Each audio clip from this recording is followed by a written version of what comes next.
هم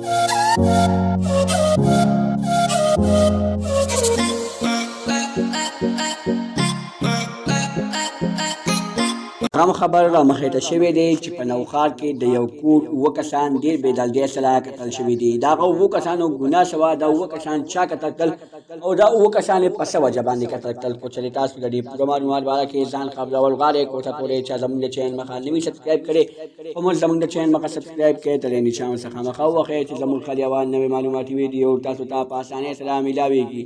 دوستانو دا واقعه په نوښار کې را مخې ته شوې ده چې په نوښار کې سم قیامت جوړ شوی دی، ځکه چې د یو کور اووه کسان ډېر بې دلدۍ سره قتل شوي دي. د هغه اووه کسانو نه ټوله ګناه نه سپینه ګناه، خو بیا هم دومره بې دلدۍ سره قتل شول چې پوره نوښار ورسره جاري. دوستانو دا اووه کسان د یو سل کالي په نوکرۍ باندې وړاند شوي وو او بیا قتل شول.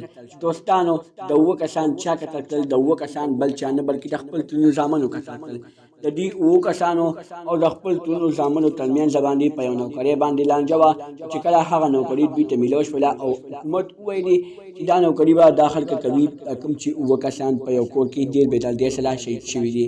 دوستانو چې کله دوی ته نوکري میلاو شوله او د دوی لومبنی کس په نوکرۍ باندې ودرېدو، نو هغه اول په سر باندې ویشتو، اول یې خو د هغه مازغه چغبید کړل، چې کله یې د هغه مازغه په ځمکه باندې وغورځول یعنې چغبید یې کړل، نو بیا د دې نه بعد بیا دوی کور ته ورغلل او په کور یې ولا سمه زیاته بمباري وکړله. دوستانو دا دشمني وه، دا څه سم نو دا یو څو غوسې راغستې وو. هلته وایي روژه ده، روژه یوازې پرېکړو د دوی وه. ټول مسلمانان، ټول پاکستان، ټوله دنیا کې خلک روژې نیسي. اوسه پورې روژه کې ډېر کیسونه د مرګ را مخې ته کېږي. ولې؟ وایي زموږ دماغو کار ونه کړو. دوستانو روژه خو د صبر میاشت وي، خو دوی پکې صبر ونه کړو او دوی ظالمانو پوره د یو کور اووه کسان ډېر بې دلدۍ سره قتل کړل. دوستانو د اووه کسانو سره ډېر زیات ظلم شوی دی، خو اوسه پورې د دوی څه قاتلان نه دي معلوم شوي او نه د هغه ترونو زامن ګرفتار شوي دي. دوستانو دا به زموږ نننۍ ویډیو، زموږ دا ویډیو هم خوښه شوې وي زموږ د چینل مخه سبسکرایب کړئ، تر دې نشان څخه مخه ووهئ چې زموږ هر یوه نوې معلوماتي ویډیو تاسو ته په اسانۍ سره میلاویږي. والسلام.